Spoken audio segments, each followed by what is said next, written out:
of stuff that me and Chris are going to be diving deep into. Do we really? What happened? What happened? What's up, everyone, and welcome back to the BallGame podcast. I'm Chris. And I'm Matt. It's been like 2 weeks since we recorded. School, life happens. Finals week. We just did this, by the way, guys, in case you can't tell. Clearly Tom isn't here. What even happened? We're good. Yeah, now we're good. Now we're Okay, good. all right, wonderful. Clearly Tom isn't here. Tom had some other stuff to take care of. This coming summer, we have a whole lot of stuff planned for you guys, a whole lot of football content to come. Basketball, we're obviously going to talk about today, a whole lot of stuff that we missed. Just stay tuned. I promise you we're going to be very consistent coming up soon. Whole lot of life stuff that happened, as Chris mentioned previously. So We're going to give you guys our conference finals picks. But before we do that, we have some Game 7s to talk about, the best 2 words in sports.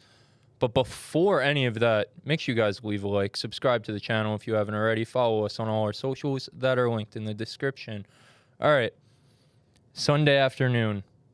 Would you say this was the biggest game of your life as a Knicks fan that we just witnessed? by far. Like, I mean, as a Knicks fan, there haven't been too many opportunities to say that this is the biggest game I've ever witnessed. Of course, 2013 comes to mind, but this was a team that I feel like brought out a different side of New York, like levels that we've never really reached before. Like even that 13 team, I'm sure it was great. I'm sure it was fantastic, but social media wasn't what it is now, and I think that makes a difference as well. New York blew up. They fell in love with this New York Knicks team just because they defined what we're all about. Just gritty, hardworking, tough, and never say die attitude. And I will say that was by far the most important game of my life as a Knicks fan. And honestly, it's one of the most important games of my life as a sports fan. Of course, I've had higher stake games in terms of the Yankees in a Game 7 against the Astros and stuff like that, but I don't think I've ever had that level of anxiety going into a game than I did for that Knicks Game 7. Just disappointment, but, I can't be mad. It was a successful season either way. Yeah, I mean, I felt some of that, obviously not to the extent, but I had a lot of money on the Knicks winning that game, like so much, actually, that I lost out on, which was really sad. But the Pacers, 130 to 109, absolutely destroyed the Knicks from opening tip until the very finish of the game. Yep. They waltzed into the Garden in a fashion that I think a lot of people did not expect, and they took care of business, like I said, from the opening tip. And, I was thinking about this on the way here.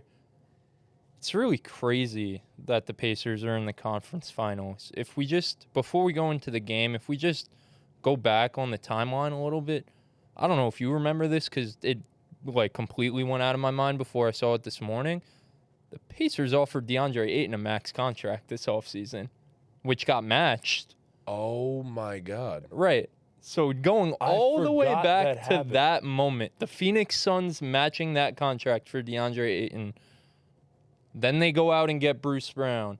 And then they use Bruce Brown as the trade chip to go get Pascal Siakam. So it's all a huge domino effect for them. And I remember we did our midseason grades at midseason. And, Naturally. I think you were a little bit lower on the Pacers than I was because you were like, this is just a middle-of-the-pack team. Like, Yep. yeah, I give them a few points because they were aggressive, but they're a middle of the pack team. I'm not going to give them an A+ or the 6th seed or whatever the fuck it was. And I went out there and I gave them an A+ just because of how aggressive they were. And I said, man, I didn't think it was going to be this wide open because of the injuries and all that stuff. Like, it's as wide open as it'll ever be in the Eastern Conference right now. But, it was wide open. And what they did was they went out and they made a move. They saw Tyrese Halliburton having the start to the season he had. They said, hey, let's try and build something here. And they went and did that. So then going back to the game, I mean, from the opening and especially given the fact that they're such an inexperienced team outside of Pascal, who's been there, done that on the biggest stage, Pascal set the tone Yes, early he in did. this one. Yes, he did. And it definitely helps that OG was literally playing on one leg for the first 5 minutes. And he hit some shots. He hit 2 shots. He hit some shots. He but, shot 2 for 2. But on the defensive end, I mean, he was walking in mud sand or quicksand, Pascal whatever knew it's called. and took advantage of it, as he should have. I always wonder when you see a guy hobbling on the court, Gotta go why are on. you not always going after him? And Pascal did exactly that. Yeah. Then the rest of the guys just really followed his lead, honestly. Yeah. Once he set the tone those first 5 minutes, the job just became easier for everyone else. And then, I mean, shit, let me just make sure I have the exact number. Neesmith shot 8 for 8. Yeah, I mean, these dudes Them shot part, I think, 67% from the 5 for 5. field as a team. That's just, it was literally the best shooting performance in NBA playoff history. And, you know, we'll talk about the Knicks, but to do that in a Game 7 on the road for most of these guys' first high-leverage NBA game was one of the more impressive things I've honestly seen in the NBA over the past 5 years. Yeah. To go into that hostile environment in the Garden and not only just win, but completely obliterate them was just super impressive, top to bottom. So I gotta start this by saying that I give all the flowers in the world to the Indiana Pacers. Like, of course, we were beaten up. We were incredibly banged up, missing 4 of our players, 4 key rotation players nonetheless. But regardless, they did what they had to do. They took advantage of a scenario that was presented to themselves, and for that, I applaud you. You did what you were supposed to do. Now the true test comes in Boston that we'll talk about later, but I must say that the fact that we made our run to start that second half, and they took that punch straight in the face and threw an absolute fucking haymaker in return, that I didn't expect at all. I thought when that run happened, they would fold completely. I thought that they would completely fold for a team that hadn't been in the moment. Tyrese Halliburton, who shrunk in Game 5 in the Garden and had no shit talk at all in that one specific game. But this one, Tyrese was on a mission, and that team was on a mission. When we punched, they punched directly back. And I got to give all the credit in the world to that team. I got to give all the credit in the world to Rick Carlisle because he just pushed all the right buttons with this team in the series. So, yeah, I mean, look, as much as I hate the Pacers right now, I really got to give them credit. They took advantage of a situation that was presented to themselves. And, I mean, yeah, they absolutely smacked us in the mouth at the Garden. One of the most difficult and terrifying environments for an opposing team in all of sports, if we're being entirely honest. Came right in, walked in like they fucking owned the place. And in Game 7, they did. Yeah, I mean, normally in a Game 7, you see it be grinded out too, and that's where, like, the X factors, I guess, for the series, that's where those guys become really important. For the Pacers in this Game 7, there wasn't a specific X factor. No. They all came out and just played like they've been there, done that before. There is one. TJ McConnell. TJ motherfucking McConnell. TJ, I'm a fucking dog, McConnell. God, I love that man. I love that man. I hate all the Pacers, but I love TJ McConnell. That man is exactly what he said he is. He is a dog. He is a goddamn dog. And I hope he's in a Knicks jersey in a couple seasons, to be honest. But yeah, I mean, like you said with Rick Carlisle, he definitely gets a shit ton of credit for putting these guys in position to succeed. I mean, like I said, in this Game 7, I mean, there was a 2-minute stretch where Obi Toppin was going crazy. Miles Turner had his little 2-3-minute stretch. Fucking Neesmith was incredible throughout the course of the game, but I think in the third quarter, probably when the Knicks were going on that run, yes, because he got the and one on the iHeart inbound pass, right? And he had mid-range right before that. He went on his little run. TJ McConnell went on his little run. Ben Shepherd hit a few fucking shots. Like, it was just everyone was clicking. It was really impressive. You don't see that, especially in a Game 7. You don't see that. No, we probably won't see that again from dudes that haven't been there. Yeah, from dudes that have not been there. Like, it was impressive to me. It really was. But I will say it's a little tainted in the media because they played a Bucks team that didn't have Giannis for the entire series, didn't have Dame for a game or two. And then they go on to face the Knicks, who were already beaten up coming in, and, you know, things only got worse as we went on. So, hey, man, This is the in-season tournament champions we're talking about. Yeah, didn't the Lakers Oh, no, win they that? lost. They Yeah, were the in-season tournament runner-ups. My bad, my bad. The runner-ups. The runner-ups, sorry. Yes, the Lakers did win. The Lakers But hung the that fucking runner-ups, banner, bro. baby. So maybe the in-season tournament matters. I mean, maybe We'll it see what does. happens next year. This is very reminiscent of the Hawks conference finals run, though. But they beat a pretty healthy Philly team in the. I mean, they weren't mentally healthy, I guess. No, not at all. But yeah, I mean. So you think Atlanta's run is more impressive? I personally do. Yeah. I personally do. I agree. Yeah. That Trae Young run was. Yeah. They were underdogs versus the Knicks too. Yes, they were. I remember that. And then Trae came in and took over MSG too. Yeah. So, but yeah, I all in all, I'm impressed with the Pacers nonetheless. I got to give them credit where it's due. In terms of the Knicks offseason, where do the Knicks go from here? What's the next move? So, first order of business and second order of business, you better make sure. And Josh Hart said this before leaving the locker room for the last time this season. Get those two back in reference to Isaiah Hartenstein and OG Anunoby. And if there isn't a more clear and obvious decision for the Knicks front office, you must do everything you can to get the two of them back. Once OG comes over, your entire season changes. You become a team that people were starting to look at as a championship contender. Like, you've never been one to sing the praises of the Knicks, but you saw how the Knicks were playing with OG, and you were like, okay, like now we're cooking with some gas here. There's something here. So, that has to happen. That needs to be first priority for sure. And then there's this. You got to make it happen. Put the four together. Get the core four together. Get Jalen, get Dante, get Josh, and get the final piece in Mikal Bridges. I don't know how. Yeah, I don't know how There's they get potential it done. trades that I could throw out there, but Brooklyn turned down so much this season, and I'm not sure that they're going to be willing to send him here. So I don't think it's tough, but if you can make that happen while also keeping Julius Randle on the squad, anything can happen next year. All right, so I'll ask you this then, because I guess it is an obvious question. Where do the Knicks go from here? It's obvious, re-sign those two guys. Yep. That's really the only thing that matters. So I'll throw this out there. Where do the Knicks go if they aren't able to retain one of those guys, or if there's a world where they're not able to retain both of them? Both of those guys are getting paid. They're getting paid. I think it might be more likely that they only keep one of them than they keep both of them, honestly, at this point. I saw something that Isaiah Hartenstein can only be offered like 175% of his current contract from the Knicks. So if he's going to come back, it has to be on a pay cut, unfortunately.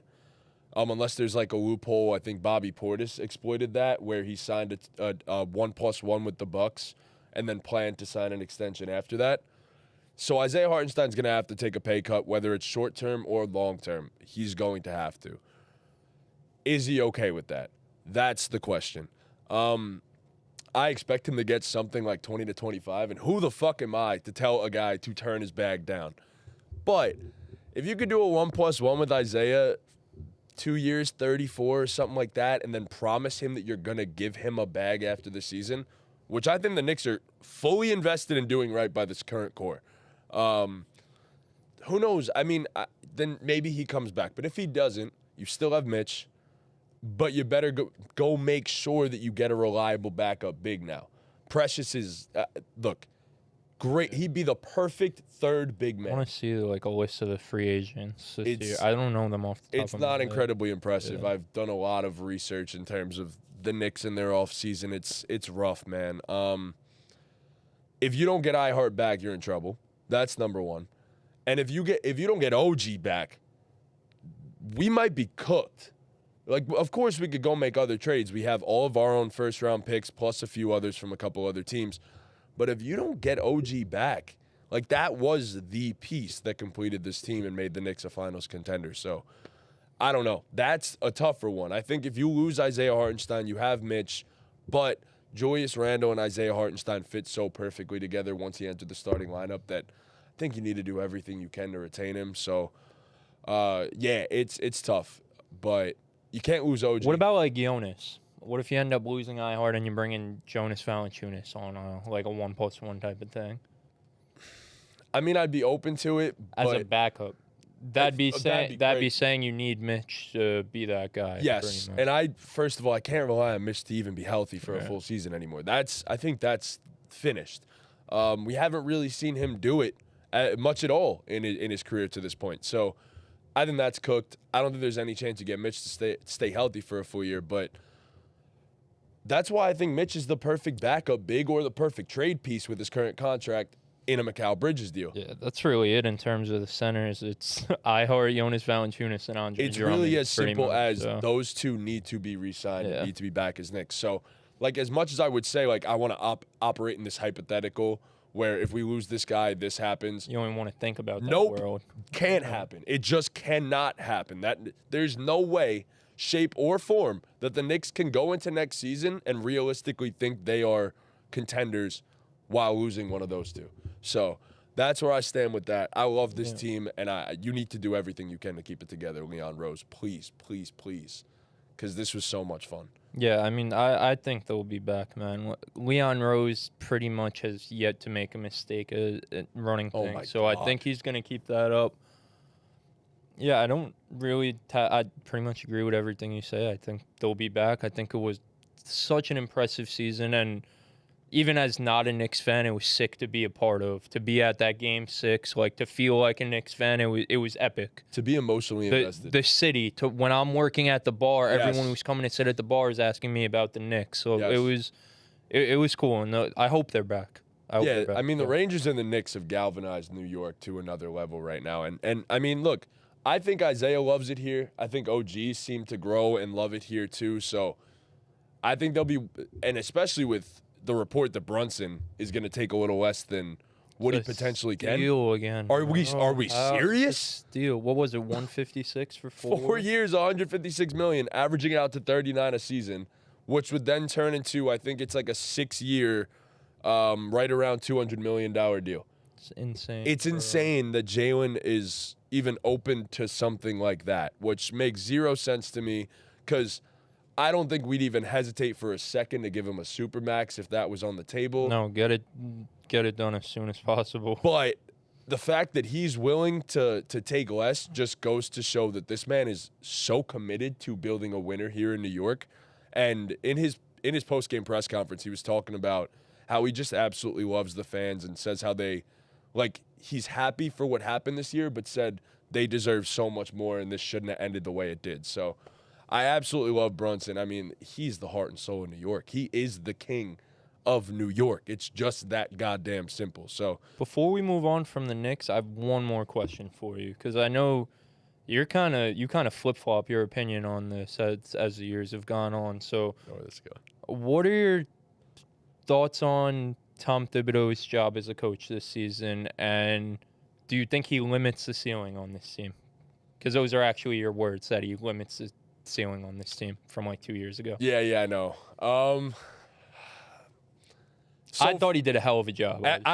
Look, and I completely agree with that statement. So, like, I've been on the two sides of the extreme with Tibbs at certain points. Like, I've absolutely loved him this season, but there have also been times in the past where I've absolutely, like, not hated him, but been against the fact that Tibbs is the Knicks head coach.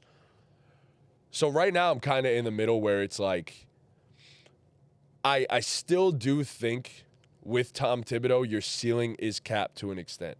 But what he did with this group is unbelievable, and I'm not sure, and you said this, you're not sure that anyone in the NBA, any coach, could have gotten what they got out of this group like Tom Thibodeau did, aside from maybe Eric Spoelstra, which on another level is a head coach as well. So if they extend him, I'm not mad. I trust whatever Leon Rose and this team does. And also, Tibbs has some family ties to this organization too. So I expect him to be back. This is legitimately a family. This Knicks team is a family. So by no means am I going to say get rid of Tom Thibodeau. If he's our coach, I firmly believe in him. I do still think there's a ceiling on Tom Thibodeau coach teams, but I think if you put enough talent around it, who knows? I don't think he would want to run a 7-man rotation in the playoffs if it was up to him. That's what I was going to say. This run in particular, I feel like all you can do is praise the guy. And I see idiots on the Twitter saying that it's his fault that bro, What else was he supposed Nah, to he do other couldn't. than play 7 guys? He couldn't. I mean, was he supposed to throw Shake Milton out there? Like, what was he supposed to do? I saw people on Twitter calling for it. Right, that's what I'm saying. Like, what was he What supposed do to you do? mean, Like, bro? they're trying to win games, bro. Has Shake even played basketball this season? Like, I genuinely don't know. Dribbled out the clock in game 7. Like, what the fuck do we want? DeQuan Jeffries in the game in the fourth quarter of a fucking playoff game? Like, I just don't understand what people expect the Tibbs to do.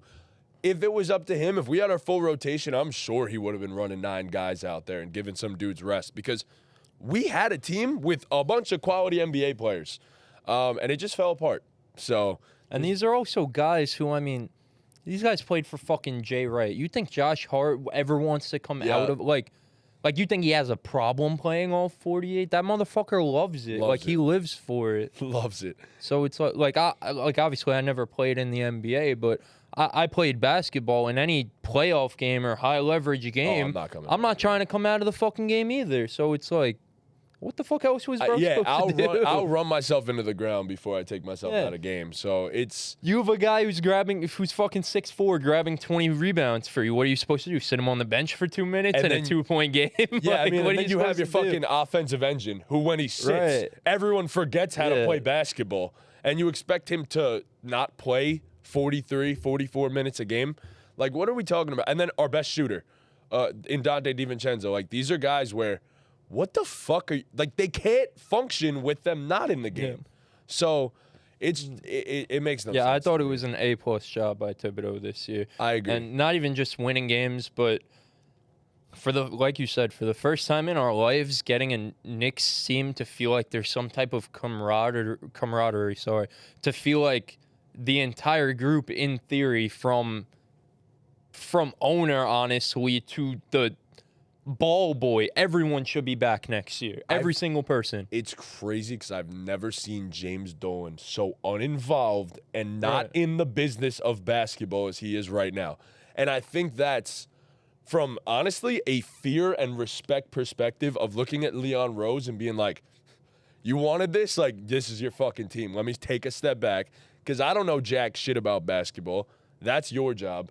I'm just going to make a bunch of money off of it. So, yeah, I mean, it's great. I saw Stephen A. say the other day, too. He was upset that Knicks fans are, like, being happy, like, oh, it was a good run. We'll be back next year. I know exactly what it was. I thought it was a great quote by Stephen A. He said, listen, man, I've been a Knicks fan my whole life.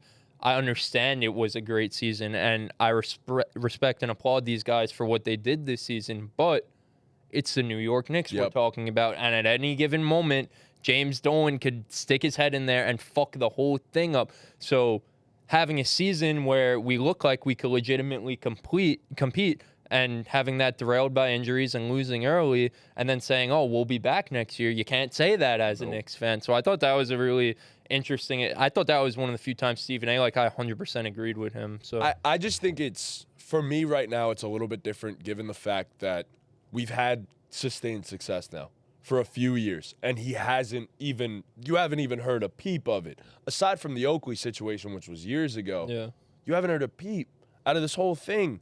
So I think we're in a good spot right now.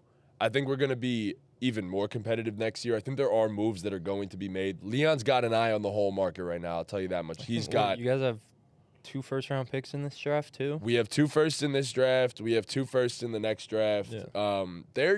They're so well put together for the future, and I love that. And it's amazing to see. And once you see a guy like Jalen Brunson taking a little bit less, same as, I don't want to compare Jalen to Tom Brady, but in the same regard that it's, if your best player is willing to take a pay cut, you better fucking believe the rest of you should follow suit. Yeah.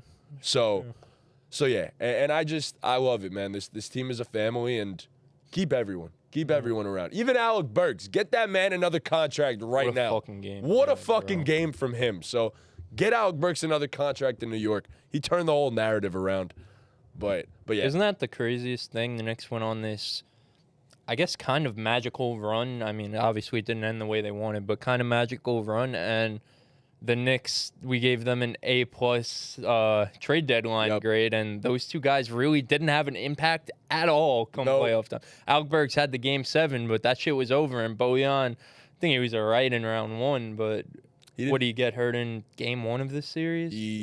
got hurt. No, he got hurt in the Philly, series, Game 4 when I was there. When I was there. Yeah, in Philly. I remember that. So it's pretty crazy that we gave him an A+ trade. Obviously, they were great moves at the time, but those guys didn't have any impact on. You have OG for this full series. You're in the conference finals right now.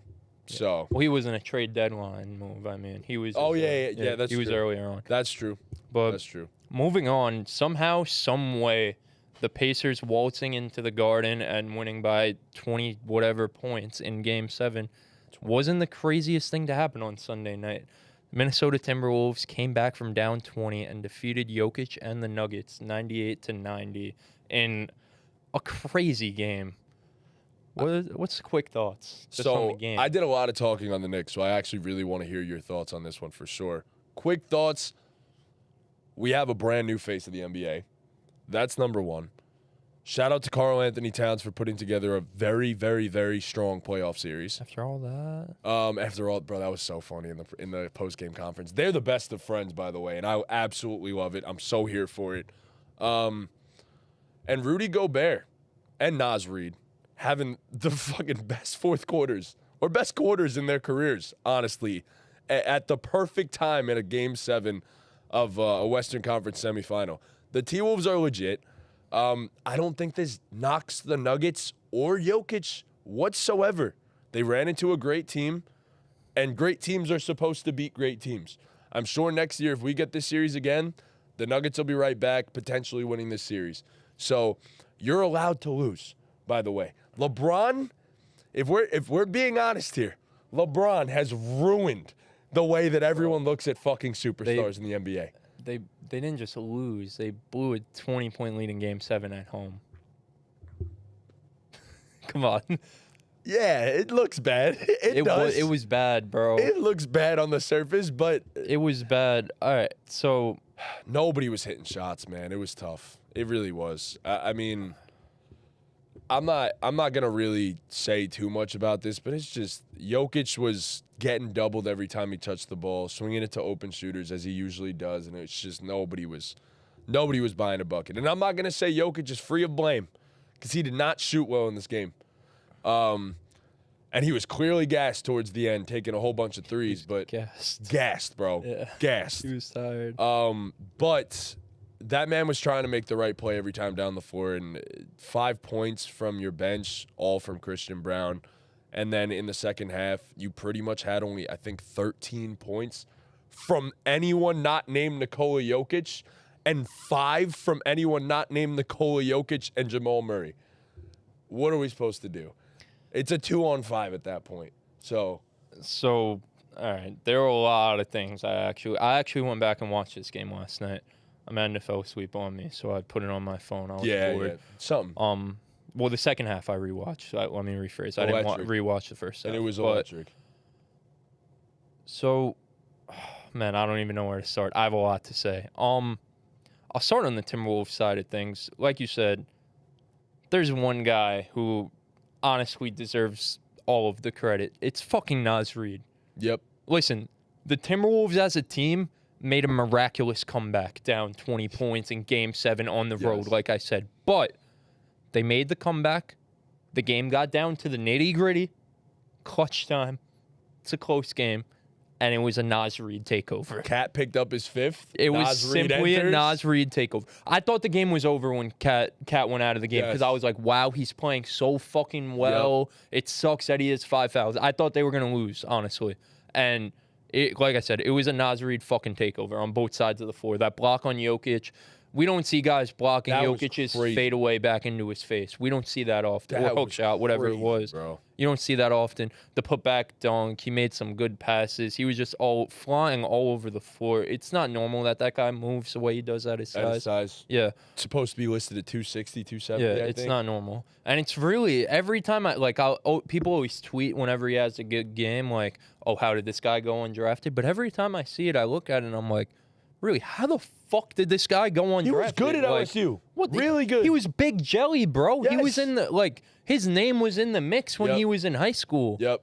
Obviously, it didn't work out for Isaiah Washington either. My fucking boy, Isaiah Washington. The real ones know. But, Jellyfish. yeah, he was it was awesome to see. I mean, I saw someone tweet simply, "That's what a sixth man does," and I mean, it's what you're brought in to do: bring the energy off the bench and swing a game. And he swung the biggest game in Minnesota Timberwolves franchise history. It's amazing because he became such a cult hero on Twitter too. Like, not just among Minnesota Timberwolves fans. No, everyone among likes the Nas. NBA Who doesn't like community. Nas Reed? Yeah. Nas Reed is a fucking cult hero in the NBA community now, and it's just electric that he had that game and that moment. And It validated everything that's been going on all season. People getting Yes. the tattoo. It's every chance you could talk about Nas Reed winning the Sixth Man of the Year award. Like, it just validated everything for him. So that was a really cool moment for him.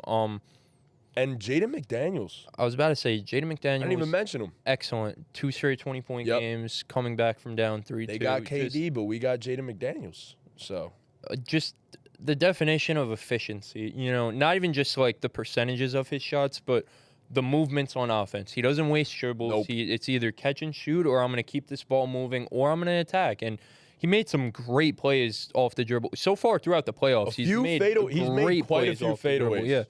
It's something that's like taking a step up from him in these playoff runs, which is obviously you want to see that. Without even mentioning his defense and Yeah. the crazy block that he had on Aaron Gordon. Yeah. Holy shit. Also, it was crazy that motherfucker went for the bounce lob at the end of the game. That was nuts. That was nuts. so You don't do that. disrespectful. Yeah, you don't do that. If you, But- it's just. and you don't do it and let him foul you. If he's gonna fucking try and foul you on it, you dunk on his fucking head with authority. You can't not finish. You can't do that and not gotta finish finish the that play. I don't motherfucker care now. that he fouled you. You can't not finish the play. Bro, like if it's in a regular season game, it's one thing. In a game seven bro, on the road, you guys are supposed to shake hands and say, "Yo, Bro. I respect you." After that, and he did that. that was was crazy. hella It was crazy. disrespectful. It was crazy. Hella disrespect. But if we're being honest, that's the Timberwolves. Yeah, no, That's their fucking attitude. Jaden McDaniels does that. Like he does. There was like a few clips during the season. Yes, like he's done they were it. playing Yep. the Suns, and he shot a 3 with no time Yep. left. They were up by like 10, so he does. Don't that. change who you are Yeah, at no, this he point. does that. So, and I mean, Ant Edwards has put a goddamn attitude into this team that, like, I don't want to say it reminds me of Michael Jordan because, like, that's just crazy. No, but say like, it. god damn it, man, he's the fucking new version. He's the modern day version of Michael Jordan. In terms of his attitude, the way he carries himself, he's a more personable human being, which Michael obviously wasn't, but in the age of social media, you kind of have to be. This is the modern day version of Michael Jordan. The motherfucker says something and then goes and does it every single time now. Yeah. So I'm just incredibly impressed by the demeanor of a 22-year-old human being, nonetheless. We're older than him. Well, me namely, I'm 23, so you still got some months, but bro, it's unbelievable to me. And after everything that happened this off season with him, could have folded. He could have folded. But nah, man, he has embraced everything. He loves the spotlight. And he's just unapologetically himself, no matter what that means. He's unapologetically himself. Yeah, you made the Jordan comparison. Obviously, everyone makes a Jordan comparison. I was thinking about how I was going to talk about Anthony Edwards on the pod. Obviously, we're younger. I didn't see Jordan like when he was Jordan. But this motherfucker is Kobe Bryant. This motherfucker is Kobe Bryant, bro. It's insane. He was 6 for 24. Yep. And he was the best player on the floor. Yes, And exactly. Jokic had 35. He was the best. Exactly. It's not even about the way he plays. It's just like it's indescribable. It'll never show up in the stat sheet. It's just that it factor, and it oozes out of the Yes. TV at you. And Kobe Bryant in Game 7 in 2010. Did Kobe have a great game? Hell, fuck no. Yes, he fucking did. He didn't shoot the ball well, but he had a great fucking Shot game. like shit, but he had a phenomenal Anthony game. Edwards in this Game 7. Did he have a great game? Hell fucking yeah. Yes. He had a great game, bro. Yep. Timely shots. Listen, Yep. he only made 6 of them. That step back. Timely that sidestep shots. at the end of the third quarter. Timely defensive stops. Timely just setting the table for everyone. It was incredible. Bro, man. did you see what he did to Jamal Murray in the second half? He put that man in prison. There's like, actual in a straight up bro, straitjacket. There bro. is actual idiots on Twitter who are criticizing him for the quote saying, "Bro, he had 35 on you." There are actual people who think that. Bro, he watch the fucking game. He Did locked we watch- him the did we fuck watch the same up, game? bro. down the stretch, he locked him down. And if bro. you really want to bring up stats, go ahead and look deeper into it and see the possessions that Anthony Edwards individually defended. He scored in that Game 7. I was looking at it earlier. It was like 7 points on like 29% shooting. I think it was like some 40 in Game 7. I think Okay. for like the series, it was like low 30s. But bro, it's stuff. Like I said, it's stuff that it's not even a stat sheet thing. Like his defense got them back into the game in the second half. He was locking down, and it makes everyone else lock down.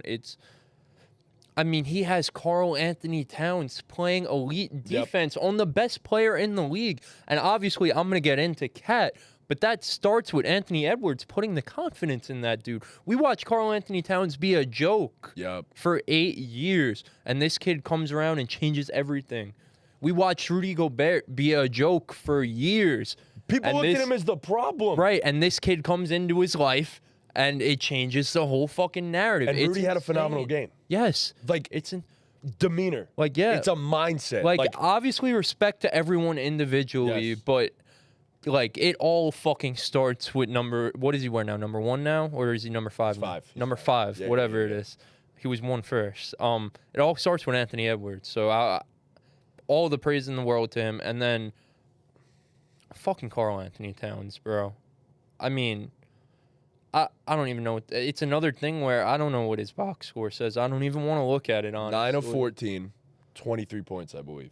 But he was aggressive. He set the tone early, which like I said it in Game 5, but like this was his fucking legacy game. Yep. Like more than anything, like obviously Jokic, is he going to be a top 10 player all the time? Whatever. Anthony Edwards jumping into superstardom, whatever. Karl Anthony Towns had the most pressure on him in this game out of anyone in the playoffs so far. And he showed up.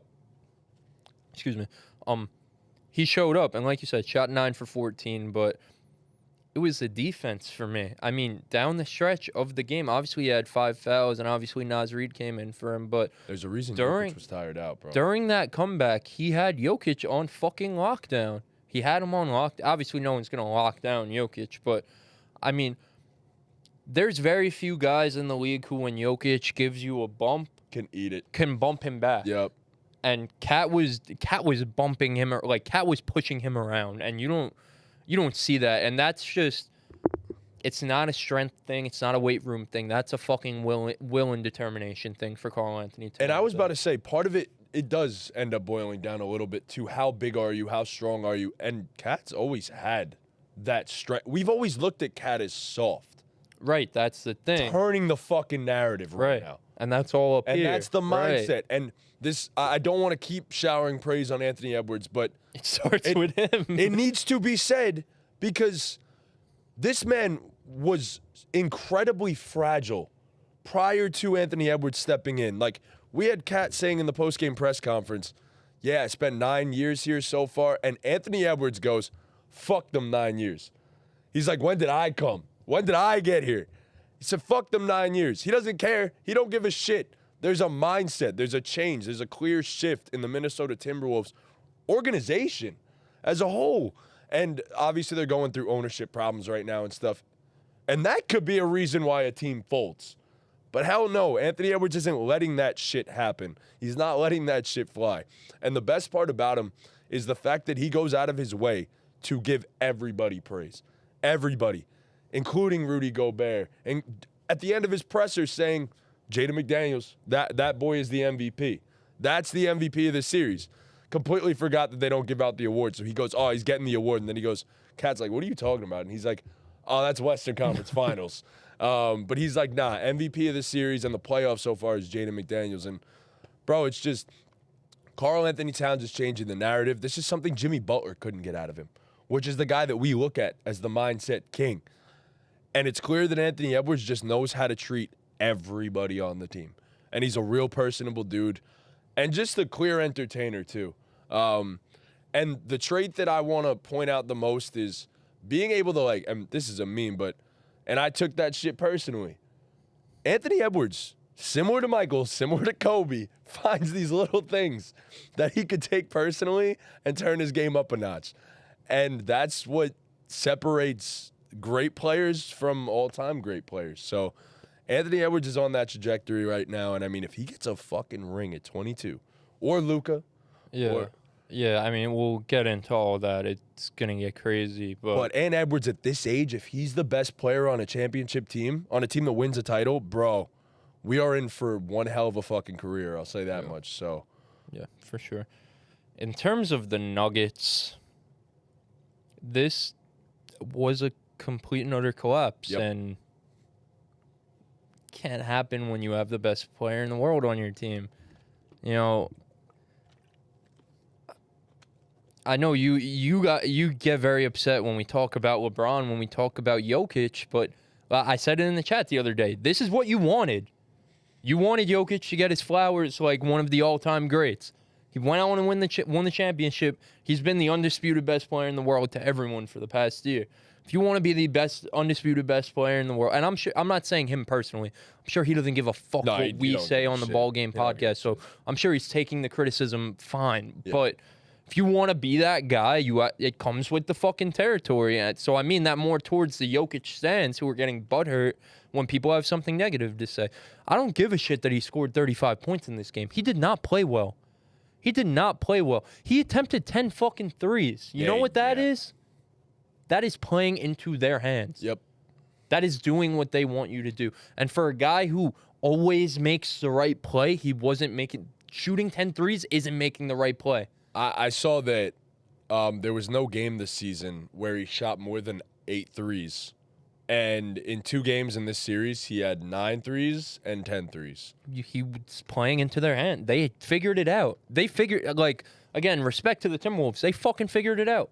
Which it's funny because in these playoffs, Jokic struggled from 3. Struggled. He struggled shooting jump shots in general, even in the mid-range. Yes, which is uncharacteristic of him. Yeah, very uncharacteristic of him because we've seen him just make ridiculous shots over and over and over again against the best defenders in the NBA. Very uncharacteristic. Last playoff run, shooting over 40% from 3. So it was unreal and it was I don't want to be that guy, but it was pretty unsustainable the way he shot the ball in the postseason last year. It was. But even then, he's a career 37% guy on low volume, granted. But I think it was more the type of shots he hit last postseason too. He was hitting some crazy ones. Yeah, for sure. But the mid range, he always. Yeah. Mid range, he always does that. The 3-pointer, it comes and goes. So it's just. For me, everyone is allowed to have that bad series, and everybody has had that bad series. All-time greats, even. You could go back and you could search everybody. They've all had a bad series. This was not a good series by Jokic's standards, by best player in the world standards, by all-time great standards. But it happens. How do you come back next season? How do you respond? These offseason narratives suck, and they will be there. Kobe wasn't great against the Celtics, but Kobe got it to a Game 7 and did what he had to do. Yeah, the all-time greats do when they get it to that point, they do. Listen, bro. But here's the thing. I'm not saying Jokic isn't an all-time great and he's not one of them once, because he is mostly he's a stamped top 20 player to ever touch a basketball at minimum. So he's one of them ones, and I'm sure he'll be back next year. But in this game, no, you don't get to have a bad series. You got to get credit. If Steph Curry has a bad series, we criticize him. If Kevin Durant has a bad series, you best believe we criticize him. And he should be should be criticized. I'm not saying otherwise. I just think but we're acting like he was a total bum in this series. No, that's what the discourse is in some cases online. And I'm just all right, but we're talking about him being a total bum, and the man still had 35, 19, and 7, 21 in the second half. And granted, yes, took a lot of threes, but that second half he was far more aggressive. And then down the stretch, hit 2 threes. But yeah, I mean, no, you're right. And there's deserved criticism for sure. And it's not just him. Like you said, what did they get? A combined 5 bench points and 5 other points between KCP and Aaron Gordon? KCP, Aaron Gordon, Michael Porter Jr., Christian Brown, the rest of the rotation. Yeah. Outside of Jamal Murray and Jokic. And Jokic had 21 in the second half. Jamal had 8, and the rest of the team had 5. Yeah. So, but it's rough. So, next on my list, that was Jokic. That's done. Next on my list is Michael Malone. How many times do you got to do something that's not working? Yes. I mean, listen, I know it's Jokic and Jamal, a 2-man game, but holy shit. Oh my God. They figured it. It's Game 7, bro. Yeah. it's Game 7. They've had 6 games to figure it out. 6.5 games by the point they did really figure it out. I mean, what did you expect? Yeah. Like, what did you expect? Yep. And they just kept going to it and Couldn't going to it and adjust. going to it and going to it. And I guess part of that's the roster, though, given the fact that they don't have any other creators other than them, too. Aaron So Gordon put showed them. it, but Yeah, I mean. but they right, figured him that's- out. But I feel like they didn't go to Aaron Gordon. He was 2 enough for 5 down in this the game. They stretch. did not give him the ball at all. They didn't go to him enough. Michael down the Porter stretch. Jr. can't create his own shot. As much as we look at Michael Porter Jr. and think he's great, he is one of the best play finishers in the entire NBA. He is not a shot creator by any means. And he definitely wasn't one in this game. He's like, I don't want to say like any one guy is the main reason they lost, but like it starts with if the He Nuggets are going to was. get back to where they want to go, it starts there. And the problem is, he's usually money on open jumpers. And he got Yeah. a lot of open looks in this Yeah, series. it was just one of them. And they were clanking Yeah. over and over and over again. But yeah, I mean, this is the problem with this roster. Like in past seasons, you had the opportunity to go to other guys. Look, Bruce Brown, as much as like we may scoff at the fact that Bruce Brown was key in their run last year, it was another guy that you could actually get the ball to and run a pick and roll with. And if he gets was having downhill, games where he was giving you like 15 25 points, even. yeah, He had a yeah. couple 20-point games Yeah. in the playoffs. So, I mean, look, you're just not relying on 5-year-old Reggie Jackson at this point to give you any sort of production like that down the stretch. And you're really not going to be able to keep him on the floor defensively down the stretch of games either against this team. All right. You look at the Timberwolves. You have Michael Conley. Yep. You have Anthony Edwards. You have Karl Anthony Towns. Even Jaden was You have making Naz some plays. Reed. You have Jaden McDaniels. You have Nikhil. somewhat Nikhil Alexander-Walker off your bench. For the limited minutes he got, and he wasn't that good in this one, but Kyle Anderson is another guy who has the capability. That's 7 guys who Yep. could somewhat, and I'm not saying these guys are fucking Chris Paul with the No. ball in their hands, but these are 7 guys who can make a real-life play with And the 3 ball in their great hands. Right. The Mike Nuggets, Conley deserves the credit Right. as well. Like, the amazing. Nuggets, it's 2 guys. So it was... I think this series really not like I'm not saying it exposed Jokic as some fraud or whatever, but it exposed that there were some holes in this roster Yes. that pretty much everyone overlooked, and that's just what it is. And listen, their front office has been great for years now. Michael Malone's been great for years now. They'll figure it out. It's Yeah. really that simple. I mean, I'm sure Christian Brown will get better. Yeah. I'm sure Peyton Watson gets better. they're gonna need to draft well Yes. with these late round picks that they're gonna have. because- Absolutely. And that was something Tim Connolly did Right. so Yeah. fucking incredibly well. And now that man is in Minnesota. Yeah, they're going to have to bring in some guys through the draft because things are going to get really tricky with them with money in a couple years coming up. I But agree. yeah, I don't really think there's any like key move. They don't have any key free agents this summer. I mean, you so. definitely, and we were talking about this in the chat.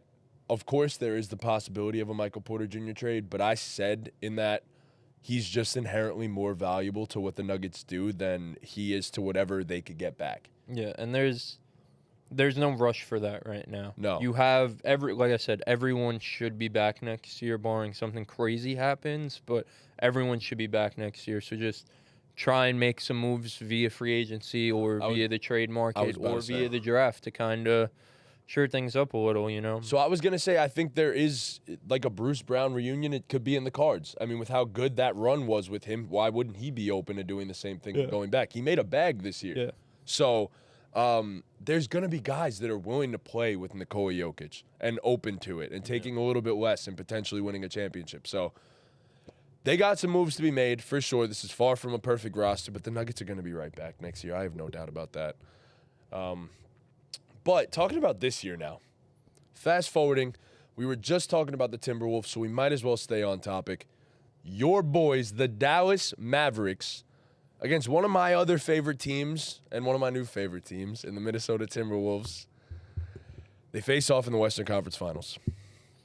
Now, this is going to be one hell of a series. But, Chris, I start off and ask you the question, who wins and in how many games?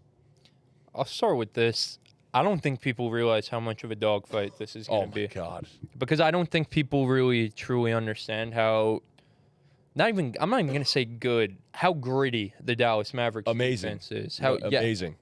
I don't even want to say good or amazing. I'm going to leave those words They're out. some dogs. Right, how gritty they are, and obviously Minnesota goes without saying. Like we all know that by this point.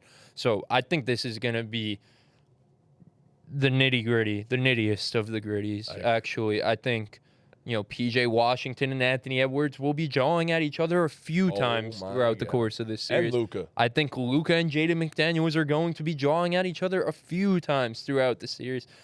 Shit, I think Rudy Gobert and Daniel Gafford might even get into it a little bit.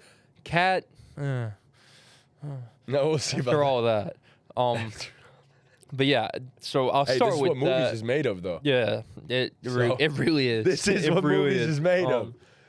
But I'll start with that. I am so excited for this shit. I think it's gonna have that early 2000s feel. We're getting 85 games with 2 minutes. Yeah, left it's gonna have that feel. We're gonna have Ant and Luka. We're gonna have games where their field goal percentage sucks in this series, like a 6 for 24 game or whatever the case may be. Like these are some elite defenders on both sides. Yeah. Derrick Jones Jr. is an elite defender. PJ Washington is an elite defender. Crazy enough. Jaden McDaniels doesn't need to be said. Rudy Gobert, we PJ. know. So he called you average. I think this series may simply come down to which number 2 option, not even is the better player, is more consistent between Karl Towns and Kyrie Irving. And because I don't want to evaluate the series like this, but I think Luka and Ant kind of cancel each other out. Rudy, I guess, Rudy is definitely better than the Mavericks bigs in terms of his impact, but the Mavericks bigs as a collective, they impact the game in similar ways. But my thing with this is, I think, interestingly enough, you now give Rudy Gobert the luxury to play the role that he's most comfortable with. Like, granted, he was able to do that to an extent, but you were facing off against, what was it? You have Nikola Jokic, who you have to guard a lot of the time because he's one of the best players in the league and a big man. You're not going to be required to step out on anybody that's going to be shooters unless they try to get you in the pick and roll, which I'm sure they will do a whole bunch. He's going to have to guard. If they want him to roam, he's going to have to guard PJ or Derrick Jones Jr. Which I'm not sure exactly what. The way they've been shooting the ball, you don't really want that. That's going to be... That is the key. That's the right there. Opening strategy. The opening strategy is going to be Jaden on Luka. Ant will probably be on Kyrie. He already said it. Yeah, Ant will probably be on Kyrie. Cat maybe takes the Daniel Gafford assignment to start just because they're going to want to go to the pick and roll. But I don't know, because PJ's been a bucket so far these playoffs. Ant might not be able to guard Kyrie. Ant might have to guard... No, not even like that. In schematically wise, he might have to guard... Who the fuck's Conley going to guard? Yeah. Can't put Conley on PJ Washington. You're putting him on Derrick Jones Jr. And you're living with that? Yes. You're living with the results. You're not going to have a Derrick Jones Jr. post. Yeah, that'll probably be the start. And then if he just starts cooking, they'll make adjustments. And I mean, Conley's a dog of a defender, too. For sure. The big size disparity, though. Yes. Huge. I mean, if he has to guard Kyrie, I'm sure he will do his damnness to do so. But you definitely want the size of Anthony. No doubt about it. Anthony Edwards even said it in the post-game presser. He said, my assignment's Kyrie. That is what I'm going to do. Both teams in terms of defensively match up with each other really well. Yep. Like the Mavericks have some guys to throw at Anthony Edwards, to make the Timberwolves have to work for everything. Guys that honestly the Nuggets didn't really have. Yes. Aaron Gordon's great. He's not the caliber of perimeter defender by himself that the duo of Derrick Jones and PJ Washington is objectively. Yeah, you're right. There's 2 of them and 1 of him. Yes. So it's really simple math. Yes. So Anthony Edwards, it's going to be tougher for him in this one. And it was tough as fuck for him in Denver. That shit wasn't easy for him. Obviously, he made it look easy at times. But I think that Luka's going to have a big series in this one. I know Jaden McDaniels is that guy, but I think Minnesota's scheme is going to let Luka play one-on-one a lot more. It's not going to... OKC didn't trust Lou Dort against Luka. That's why it was 3 bodies every time he got an inch inside the three-point line. Minnesota trusts Jaden McDaniels to play one-on-one. I'll be honest, I don't think there's a better guy that's suited to do this. For sure. And until Luka makes them have to adjust, I would assume that's going to be the game plan, is to stay glued to everyone Yep. else and make Luka beat you. And I mean, you're going to switch a bunch too, I would assume. Yeah. I do think that they're not going to be opposed to having Cat guard Luka on certain possessions if the switch comes. I don't know about Rudy, but to be fair, Rudy did phenomenal in that Suns series in doing so. Yeah, but Luka's a different beast. We'll see how that goes. I mean, I think it comes down, and you said it comes down to Cat. Because Cat is the swing factor on offense for this team.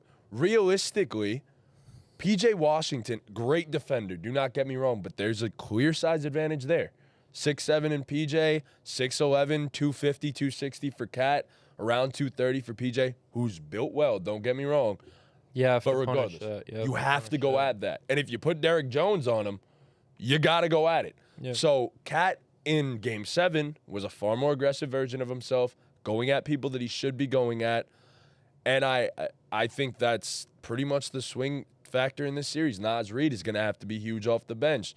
And then, of course, Mike Conley, just a steady veteran hand. So yeah, I think things will get really interesting, too, with how these teams utilize their bench, especially the Timberwolves, like when the Timberwolves come out there with the Cat Naz Reid lineup, like Daniel Gafford can't be on the floor. Nope. And how will your other best option You really is need Derek Maxey back. Maxey Kleber needs to be back. I was going to get to that Sorry one. about That's that. the key. That's the key. If Maxey Kleber was guaranteed to be back, I'd pick the Mavs in 6, like, without even thinking about it. I'm probably still going to take the Mavs in 6, but I'm going to think about it now. I'm still thinking about it, actually. Yeah, I think when Naz Reid comes in, it's going to be very interesting how Dallas tries to guard that, because because Maxey was out this last series, they've been having a big on the floor at all times, and their bigs aren't really cut for guarding on the perimeter like that. So I think things will get very interesting with the Cat Naz Reid lineups. Those might honestly be the Timberwolves' best lineups in these series. I know Rudy's who he is, but I don't think Rudy's as important in this specific series. Luka, for as much as Luka gets to the rim, Luka's a jump shooter. Kyrie gets to the rim, but Kyrie is a jump shooter. When those guys are shooting step back jump shots, what the fuck is Rudy gonna do under the paint? But the interesting thing about Rudy in this series is, and honestly the Mavs bigs too, they allow each other to play the way they are comfortable. Yeah. Like Rudy gets to now guard a legit big man, and Derek Lively gets to guard a legit big man, not a Chet Holmgren where he has to worry about being on the perimeter. And I think as the lob threats, Rudy Gobert is very good at taking that away. Yeah, Very for good sure, at taking for that sure, away. for sure. And that's huge for them in this series as well, because both of them love to throw the lob. So I think that's interesting as well. Like you said, there's really things to like on both sides about how this matches up. Obviously, if I'm the Mavericks, I'm not too happy about playing. I'm not licking my chops about playing the team that's been playing the best basketball of the postseason. If I'm the Timberwolves, I'm probably feeling the same way in terms of I have to play Luka Doncic right now. No team is excited, but there are a shit ton, like, Both teams feel good. going into the Nuggets series, I thought there was nothing to like for the Timberwolves. I thought the Nuggets were just going to expose them as frauds, honestly. A lot of people thought that. But, like, going into this one, and especially given what we just saw last series, like, there's a lot of things to like about the way the Timberwolves match up here. Yep. And the same thing goes with the Mavericks. Like I said, if Luka is going to see single coverage with Jaden McDaniels, I respect Jaden McDaniels. Should have been an All-NBA first teamer defensive first teamer this year, but that's like, I'm licking my lips at that if I'm Luka Doncic. I don't care. Like, that's collard greens, candy yams, the whole nine. Shout out So to Sleazy's collard greens, man. I mean, yeah. So like I said, if it's lazy analysis, it's lazy analysis. But really comes down to who plays better between Karl Towns and Kyrie Irving, and who gives you more consistent games, who could be great for 3 to 4 games and really swing this series. I'm going to put my chips in Kyrie's basket and hope he comes through. Mavs in 6. Okay, so I also do think, I'll end with this before you go. For as much as we just praised Anthony Edwards' defense and how great he is for the way he guarded Jamal Murray, Kyrie Irving is not no Jamal Murray. And I'll leave it at that. So Kyrie was relatively quiet in that Thunder series too. And I think, obviously, that's just a byproduct of him being the second guy to Luka Doncic and deferring a lot of the time. And he was a great playmaker and a great defender in that series, too. That needs to be stated. I also have this in 6, but I have it with the Minnesota Timberwolves. I will say, if Maxi Kleber is guaranteed full health for this series, I think he actually buys the Mavs a game, and I think it's Timberwolves in 7. I think he is that important in this specific series, as you stated before.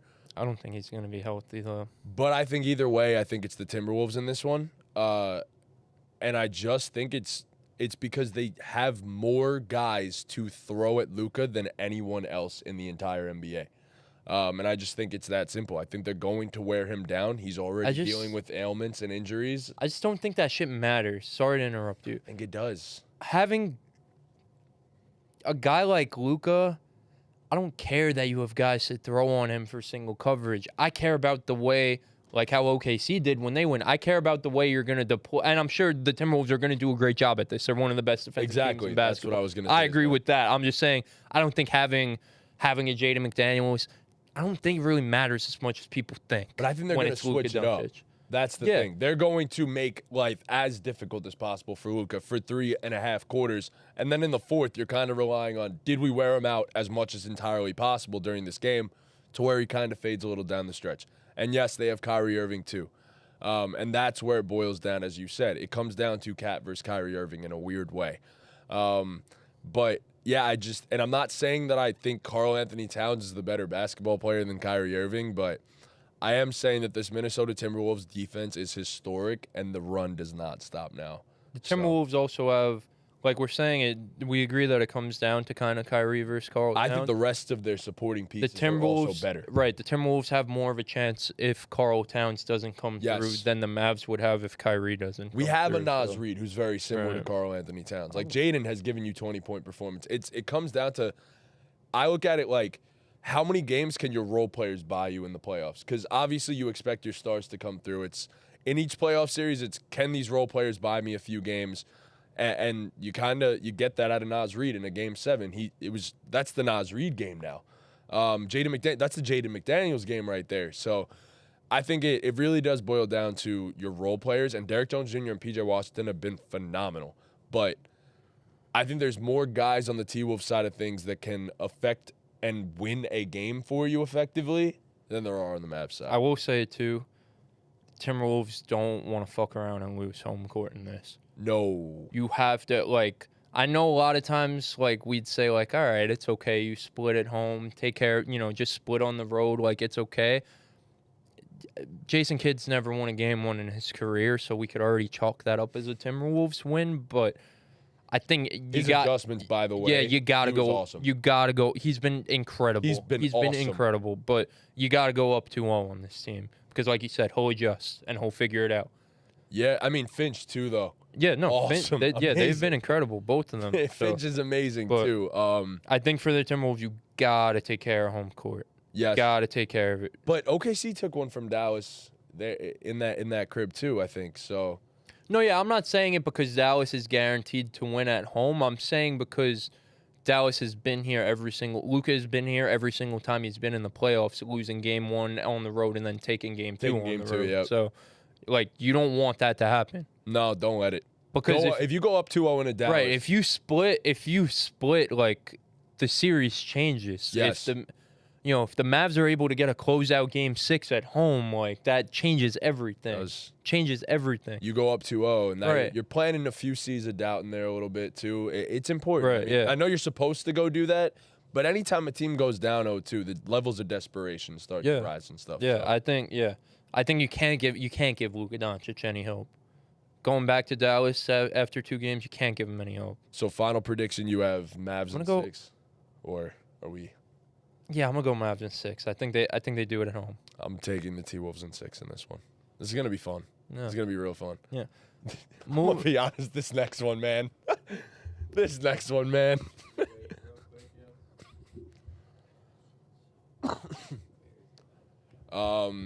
Up the stairs, down the hallway. Like past the kitchen, yes. Down the hallway, first door to your left. Good luck, bro. We have a window, open it. Oh my God, bro. That's insane. That's insane. Yo, Wow. your pants are brown, bro. You've stained. All right. Well, on the other side of things, the Eastern Conference Finals will take place with the Boston Celtics and the Indiana Pacers. Unfortunately, my Knicks didn't get there, as we talked about before. And I'm going to be dead honest. I have far less to say about this one than I did about the Western Conference Finals, and I think that's pretty apparent, and I think everybody shares the same sentiment. Kendrick Perkins said he thinks this thing's going to 7. I could safely tell you I do not believe this thing is going 7. I'm not even sure if the Pacers take 1. I don't have much analysis. Boston's the better team. I got Boston in 5. Yeah, I mean, the games where the Pacers aren't shooting the best percentage in playoff basketball history are going to be very hard to win. Yep. So if they don't do that, I'm going to go Boston in 5. If they do that, I'll go Boston in 6. Even if they just so happen to have the best shooting performances of all time. What happened? Oh, damn. That's tough. That's a tough one. Have fun, buddy. Go grab a bucket or some shit. I'm entirely joking. Please don't do that. Drive home. If you really have to, drive home. I don't know. At least if you shit yourself in the car, you'll be in the car. Shit on the side of the road. Bro, she should be out in a few. You'll be all right. But yeah, I don't got analysis for this one. I got Boston in 5. Yeah, that's pretty much it. Boston in 5. Boston in 5? Oh my God. There it is. Is O'Sleazy in the chat? I wonder. He's probably having a field day right now. Oh, he is in the chat. Is he? Has he? Didn't even notice. I haven't been on it. But look, I want to say that the Pacers have a shot because they beat us, but I would have said that we didn't have a shot either, to be fair. So O'Sleazy says Lucas frying everybody on Minnesota. That's a good point. I don't know about all that, man. I wouldn't want to play with Jokic is a crazy statement. Yeah. Let's slow down with that. You want to talk about football, or do we should probably just end this? Yeah. You cool with that in it? Yeah, you can. All right, well, thank you guys so much for watching. Please be sure to leave a like, subscribe, hit that notification bell, follow us on all of our socials.